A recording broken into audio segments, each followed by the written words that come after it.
O Senhor esteja convosco. Proclamação do Evangelho de Jesus Cristo segundo Mateus. Naquele tempo, Jesus contou-lhes outra parábola. O reino dos céus é como a semente de mostarda, que um homem pega e semeia no seu campo. Embora ela seja a menor de todas as sementes, quando cresce, fica maior que outras plantas, e torna-se uma árvore de modo que os pássaros vêm e fazem ninhos em seus ramos. Jesus contou-lhes ainda uma outra parábola. O reino dos céus é como fermento, que uma mulher pega e mistura com 3 porções de farinha, até que tudo fique fermentado. Tudo isso Jesus falava em parábolas às multidões. Nada lhes falava sem usar parábolas, para se cumprir o que foi dito pelo profeta. Abrirei a boca para falar em parábolas. Vou proclamar coisas escondidas, desde a criação do mundo. Palavra da salvação. Ave Maria, cheia de graça, o Senhor é convosco. Bendita sois vós entre as mulheres, bendito é o fruto do vosso ventre, Jesus. Santa Maria, Mãe de Deus, rogai por nós, pecadores, agora e na hora de nossa morte. Amados irmãos e irmãs, nesta segunda-feira, 17ª semana do tempo comum, a liturgia de hoje, o Senhor vem nos falar em parábolas, né? Forma simples, mas misteriosa com que Deus nos fala. Simples porque o Senhor sempre usou de coisas simples para nos revelar a grandeza e a importância do reino dos céus. E é misteriosa porque precisa ter um ouvido atento para ouvir essa palavra. A mensagem é para todos, o desejo do Senhor é para todos, mas não é todos que acolhem a palavra. E não é porque ela é complicada, e não é porque ela é difícil de entender. É porque tem ouvidos e corações que insistem em não ouvir a palavra do Senhor, o chamado a viver as graças do reino dos céus. Eu me lembro que na semana passada, nessa mesma novena, nós partilhávamos a passagem da primeira leitura, que o Senhor dizia assim: só desejo que vocês praticam o amor, que vocês praticam a misericórdia e caminhem solícito comigo. Essa é a realidade da liturgia hoje também. Quando a gente olha para tudo aquilo que Deus realizou, Deus criou para o bem do homem, para o bem de cada um de nós. Deus tem dispensado o seu amor em cada detalhe de nossas vidas. O cuidado, o zelo, a preocupação do Senhor, tudo aquilo que Ele tem organizado e ajeitado para quê? Para que nós alcançamos o nosso fim último, que é a salvação. Que é buscar estar na presença de Deus sempre e em todos os momentos de nossa vida. Por isso a primeira leitura de hoje mostra essa parábola também, né? O profeta conta o que Deus mandou ele fazer. Deus mandou ele em sonho que ele comprasse um cinto de linho branco, e que ele colocasse na cintura, e que ele, ao entrar na água, não deixasse molhar aquele cinto de linho branco. Qual o significado para nós desse cinto de linho branco? É a pureza, é a simplicidade de coração, é a santidade que cada um de nós temos que ter para estar ao lado do Senhor. Esse cinto amarrado na cintura quer dizer essa proximidade com Deus. Deus nos quer ao seu lado. Ele quer estar conosco. Ele quer que nós estejamos com Ele. Para isso a palavra mostra essa realidade desse cinto de linho branco, que significa o estado de pureza que temos que estar. A luta que precisamos ter contra o pecado para viver no caminho do Senhor, para estar com o Senhor. Aí de repente o Senhor pede o profeta: vai lá no rio Eufrates, pega esse cinto, dobra ele, coloca ele num buraco lá, enterra ele. E o profeta vai lá e faz isso.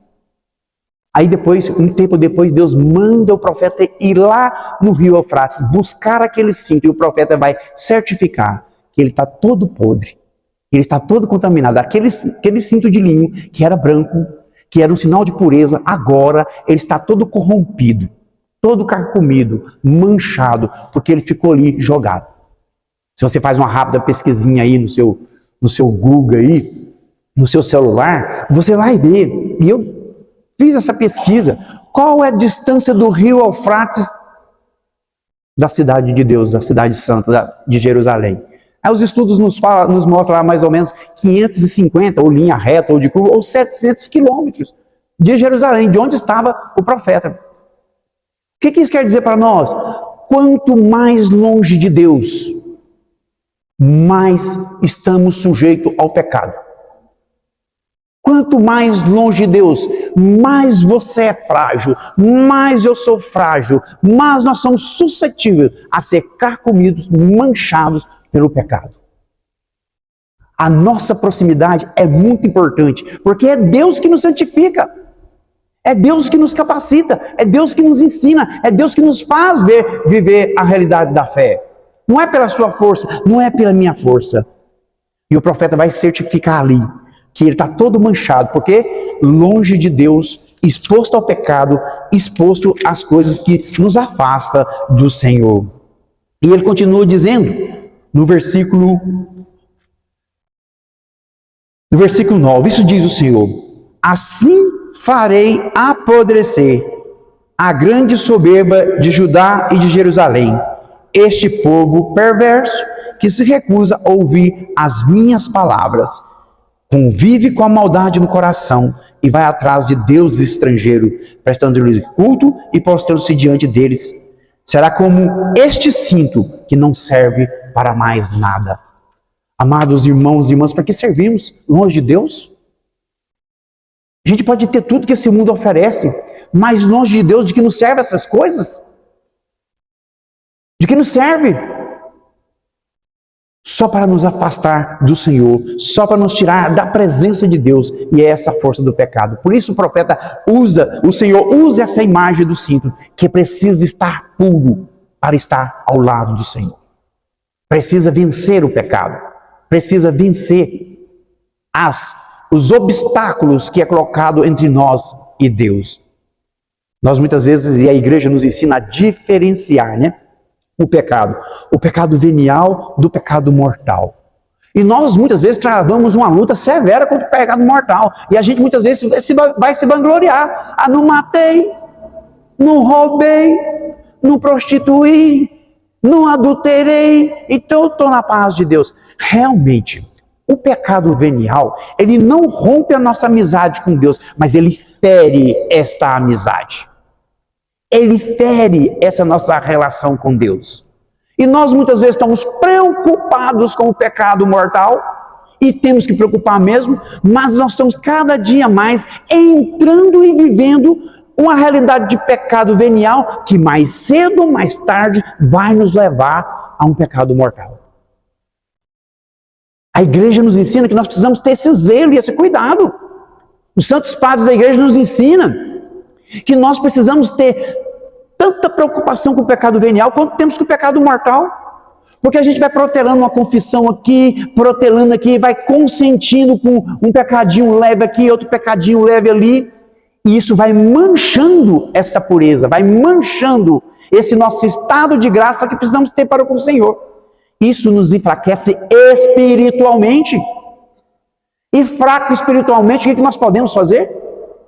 Nós somos presa fácil diante do inimigo. Por isso nós precisamos resistir aos pecados veniais. Nós precisamos olhar bem para esses detalhes.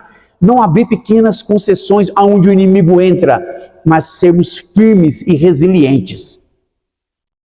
Confessarmos sempre que caímos em pecado venial. Às vezes a gente vai escutar das pessoas: isso não é pecado, isso é leve, não é tão assim, você não precisa preocupar. Mas nós temos que preocupar sim, e muito, e muito. Porque é uma estratégia do inimigo nos enredar aos poucos com pequenas coisas para depois nos dar um grande tombo.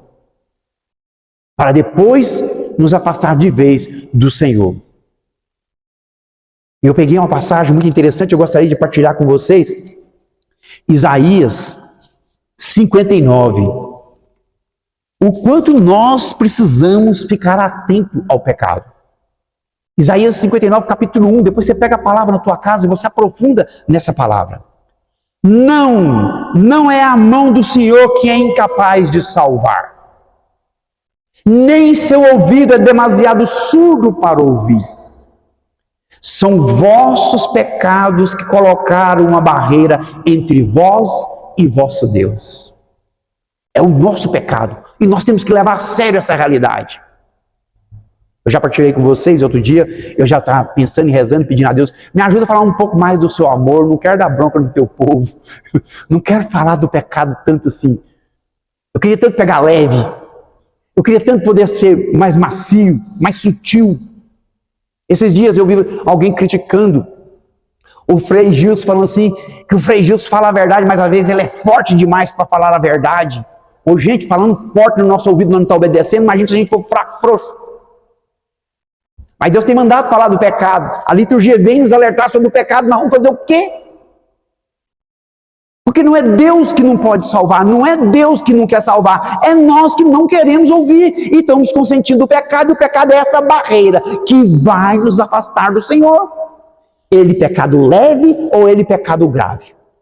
Tanto faz, os dois vai nos afastar do Senhor. E ele continua, no versículo 3, porque vossas mãos estão manchadas de sangue, e vossos dedos de crimes, vossos lábios proferem mentira, vossa língua entrega pérfida conversas.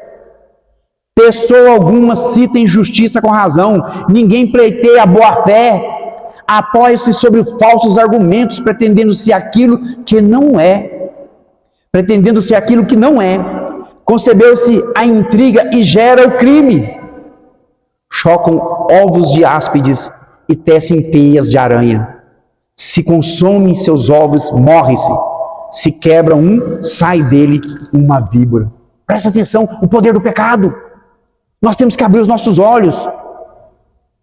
São teias, não poderiam servir para a roupa. Não podemos cobrir com os que tecem. Fazem obras infames e entregam-se a atos de violência. Depois você olha essa passagem direito na sua casa, medita sobre ela. O poder que o pecado tem nos afastar do Senhor. Tanto faz ele pecado leve, às vezes é uma mentirinha aqui, uma mentirinha que a gente profere para não causar um mal maior, que a gente pensa, né? Pensa que ela vai ser boa. Às vezes é uma omissãozinha aqui, ali. Às vezes é um pensamento torpezinho, torto, que a gente consente. Talvez é uma fofoca contra a vizinha, uma raiva que guarda no coração. Ah, mas é um pecado leve. Um pecado leve que vai endurecendo o nosso coração e nos fazendo afastar do Senhor. Nós precisamos ser severos e rígidos a respeito dessa realidade. Porque não é Deus que não quer, não é Deus que não pode. É o pecado que nós insistimos colocar entre nós e Deus que nos impede de receber a graça que o Senhor tem para nós. Do outro lado, quando a gente olha para o evangelho de hoje, essas duas parábolas, a parábola do grão de mostarda e a parábola do fermento na massa, mostra para nós que o reino dos céus já está presente entre nós. Já está presente. E nós precisamos perceber essa realidade e aderir ao reino dos céus. Esse grão de mostarda que às vezes é muito difícil de ver, e que quando é semeado e produz uma árvore muito grande, é como o reino dos céus que talvez nós não estamos vendo, mas precisamos aceitá-lo e acolhê-lo pela fé e pelo esforço de andar no caminho do Senhor. Presta atenção no finalzinho desse evangelho, tanto que é importante nós acolhermos a palavra do Senhor. No versículo 35 o Senhor fala assim, para se cumprir o que foi dito pelo profeta, pega um pouquinho antes, 34. Tudo isso falava em parábolas às multidões. Nada lhes falava sem usar de parábolas. Para se cumprir o que foi dito pelo profeta. Abrirei a boca para falar em parábolas. Vou proclamar coisas escondidas desde a criação do mundo. Essas coisas estão escondidas somente aos ouvidos e corações que estão enfiados no pecado. Porque para aqueles que vivem na pureza e andam no caminho do Senhor, são completamente visíveis e capazes até de se sentir, porque é a vontade de Deus. Ele está oculto, muitas vezes, porque estamos no pecado. Ele está difícil de se perceber, porque nós estamos preferindo servir outros deuses a servir o nosso Senhor. Ele está oculto para nós, ele está escondido para nós, porque nós insistimos em viver no pecado e não na vontade de Deus. Mas olha que maravilha, se nós abrimos nosso coração para acolher a palavra de Deus, que é esse exemplo da semente semeada, ela está todo o tempo sendo semeada. E se nós acolhemos a palavra do Senhor, Ele nos revela esse reino e tudo aquilo que Ele tem para nós. Todas as graças que Ele tem para nós, que está ao nosso alcance, desde que nós façamos essa opção e essa escolha de andar no caminho do Senhor. Nós precisamos, amados irmãos e irmãs, ter esse ouvido sensível, essa simplicidade de coração, para entender a simplicidade com que Deus nos revela o reino dos céus. Não é complicado, mas não é perceptível e não é visível para quem está no pecado. Só é perceptível e visível para quem busca essa vida de santidade, busca essa vida, esse caminho com o Senhor. Abre mão de servir ao mundo e o pecado. Abre mão das mágoas, do ressentimento, do orgulho, das fofocas, das mentiras, do roubo, da cobiça. Para aqueles que abrem mão dessas realidades do pecado, para acolher a singeleza e a simplicidade do reino dos céus. Que, olha, gente, é simples para ser revelado para nós, mas é grande em dimensão e em graça quando nós entramos nessa realidade. Vamos pedir ao nosso Senhor Jesus Cristo, pela intercessão de Nossa Senhora do Perpétuo Socorro de São José, que nós tenhamos essa força e essa capacidade de caminharmos juntos do Senhor, porque longe nós vamos ser derrotados, nós vamos ser corrompidos, vamos estar apodrecidos por dentro e por fora, como aquele cinto de linho que o profeta Jeremias mostrou. Mas próximo do Senhor, caindo e levantando, buscando na confissão, no sacramento, na Eucaristia, na palavra, na Santa Missa, nós buscamos esse caminho com o Senhor, nós vamos poder experimentar em nossa vida. Que nós tenhamos essa força, essa coragem de dizer não ao pecado e sim a Deus em todo momento de nossa vida. Você vai ser chamado a fazer essa escolha durante a semana. Olha bem o que você escolhe. Olha bem, presta atenção. No seu trabalho, as aulas vão voltar aí, na sua vida matrimonial, no seu lazer. Presta muita atenção nas escolhas que você faz. Porque a partir das nossas escolhas, ou a gente colhe frutos, ou a gente paga o preço por aquilo que escolhe. Escolhemos estar com o Senhor. Escolhemos a santidade. Escolhemos a pureza de coração. E escolhemos automaticamente o reino dos céus. Louvado seja nosso Senhor Jesus Cristo.